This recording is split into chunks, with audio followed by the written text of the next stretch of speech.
Olá, boa tarde a todas e todos, alunos do curso de Neurociência na escola, da disciplina de Metodologia do Trabalho Científico.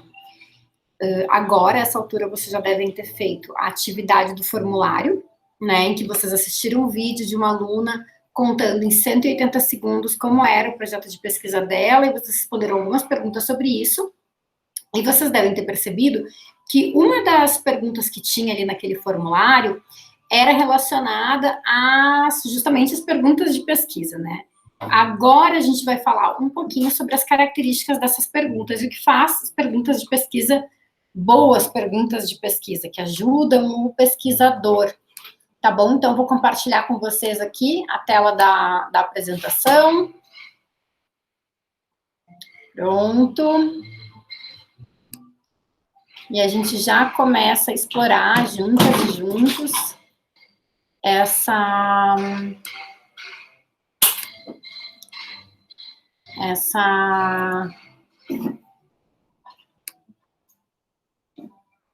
aqui, pronto. Aqui vamos, então, né? Metodologia do trabalho científico, perguntas de pesquisa. Então, vamos lá. Uma das funções da pergunta de pesquisa é auxiliar o pesquisador na tarefa de indexar os dados. O que significa indexar os dados? O que são índices, né? Índices, a gente tem vários sentidos no dicionário que a gente pode atribuir a essa palavra.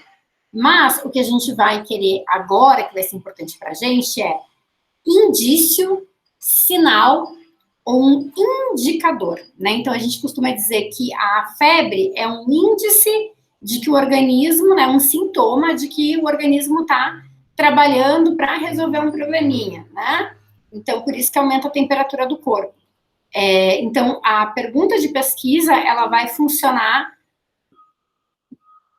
como mostrando para a gente, assim, o que seria essa febre, né, nos nossos dados. O que é isso que a gente está procurando para enxergar?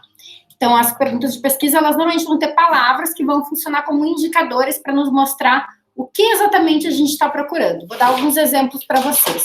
O primeiro deles diz respeito às perguntas de pesquisa de uma dissertação de mestrado com o título "É o professor quem diz quando se fala?", a tomada de turnos de fala em atividades diferentes em uma turma da primeira série em educação bilíngue. É uma dissertação da Aline Padilha da Rosa, foi defendida em 2008, tá? Vamos para as perguntas de pesquisa da Aline.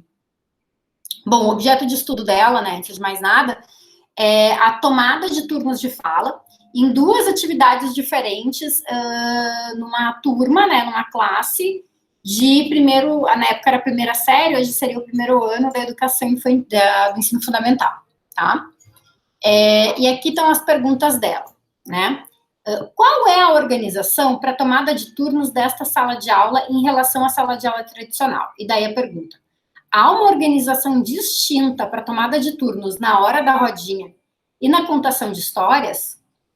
As duas atividades pedagógicas caracterizadas previamente pela professora como diferentes. Depois, a diferença no que diz respeito à autoseleção, quer dizer, quando o próprio aluno se seleciona para participar, né, para a tomada de turnos nas duas atividades pedagógicas, há evidência de que os participantes estão se escutando durante a atividade da rodinha. Quando um aluno relata algo, a professora se preocupa com o fato de todos estarem escutando, ou ela somente mostra-se interessada no fato de o aluno estar falando independentemente da atenção dos outros colegas? É possível dizer que os alunos aprendem a sistemática de participação na sala de aula pesquisada? Então, a Aline estava querendo ver como em uma escola bilíngue os alunos aprendem a participar, a tomar o turno, a esperar a sua vez de fala, né? E aí ela fez essas perguntas de pesquisa. Vamos ver agora quais são os índices. Belinha, temos uma participante extra aqui. Bom, vamos lá. Então, eu marquei aqui em negrito os índices que a Aline vai usar, para ficar um pouquinho mais claro, né? Então, ela foi para uma sala de aula e ela gravou aulas durante mais ou menos um mês, né? Então, as perguntas de pesquisa vão ajudá-la quando ela estiver olhando esses dados, a colocar uma espécie de bandeirinha em tudo que for relevante. Então, essas palavrinhas que estão aí negritadas são esses índices, ou seja, é o que vai mostrar para ela onde que ela vai pôr essas bandeiras, né? Então, qual é a organização para tomada de turnos dessa sala de aula? Ela quer ver como as crianças aprendem a participar, né? Então, olha aqui a primeira pergunta, a 1.1, né? Há uma organização distinta para tomada de turnos na hora da rodinha e contação de histórias. Tá. Então, ela vai estar lá, na casa dela, vendo os vídeos que ela gravou, e aí, pá, tem hora da rodinha, opa, aqui me interessa. Então, botou a bandeirinha ali, atenção. Tem contação de história? Opa, aqui me interessa. Então, vejam como essas palavras aqui na pergunta de pesquisa vai ajudar ela a, quando ela estiver vendo os dados, a distinguir o que interessa e o que não interessa. Aí a pergunta 1.2. Há diferença no que diz respeito à autoseleção para tomada de turnos nas duas atividades pedagógicas? Então, o que ela vai fazer? Ela vai olhar a hora da rodinha, vai olhar a contação de história e vai ver se os alunos, quando eles... Uau, né, filha? Se os alunos, quando eles vão tomar a palavra, né, não quando a professora dá a palavra para eles, mas quando eles tomam a palavra, se isso acontece de um modo diferente na hora da rodinha e na contação de histórias.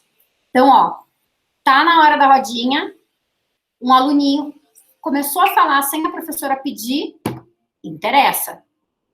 Vamos lá, para a pergunta 2.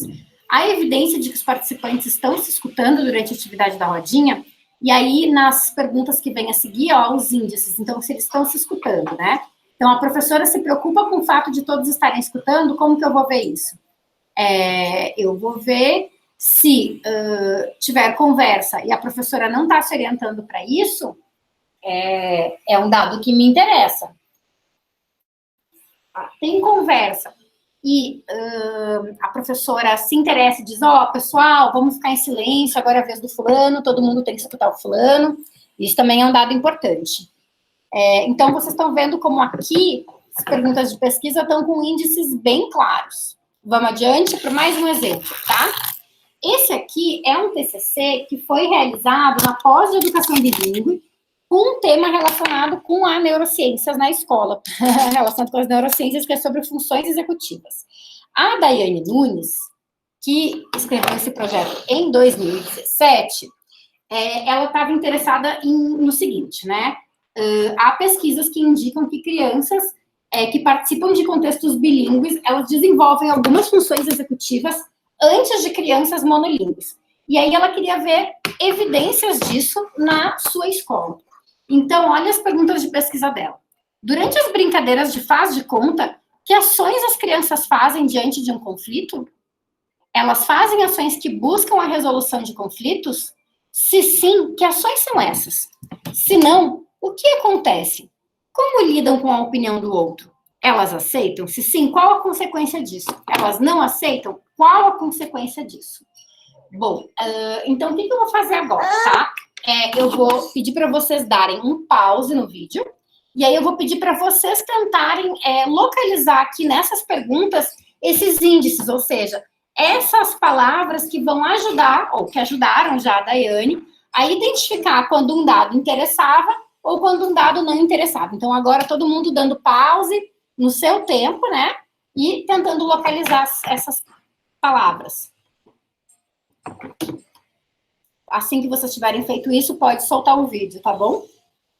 Ó, estão soltando o vídeo agora, né? Eu marquei aqui, eu deixei mais claras as outras palavras e deixei destacadas as palavras que têm os índices, né? Então, ó, durante as brincadeiras de faz de conta, que ações as crianças fazem diante de um conflito? Então, faz de conta, ali, as brincadeiras de faz de conta podiam estar marcadas, tá? Também, para me sinalizar que, bom, dentre tudo que acontece nas rotinas das crianças, o que me interessa é faz de conta. E aí, ó, as ações que as crianças fazem diante de um conflito. Então, tem conflito? Opa, é isso que me interessa. E aí, 1.1. Elas fazem ações que buscam a resolução dos conflitos? Então, tem conflito? Aí, o que eu vou ver? Se as crianças buscam resolver o conflito. Se sim, o que elas fazem? E se não, o que acontece? E aí, a outra pergunta, como lidam com a opinião do outro? Então, assim, tá rolando ali um momento em que as crianças estão cada uma dando uma opinião.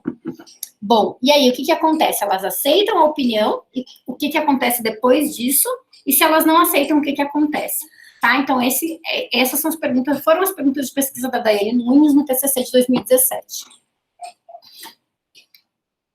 Aqui é um TCC também da pós de educação bilíngue, sobre suporte linguístico e participação, tá bom? Então, a gente tem aqui, que medidas são tomadas pela escola para dar suporte a alunos ingressantes em contexto de imersão nas séries iniciais do ensino fundamental 1 na educação bilíngue? Uma informação importante, o suporte linguístico é o seguinte, eu tenho uma escola bilíngue, e eu tenho alunos que já estão frequentando essa escola bilíngue, e eu tenho alunos que não eram da escola bilíngue, e eles começam a ser. E eles não têm ainda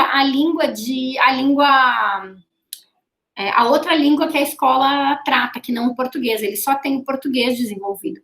Então, a escola propicia um suporte linguístico para ajudar esses alunos a participar das aulas, tá bom? Então, é disso que ela está falando. Vamos ler de novo a pergunta 1.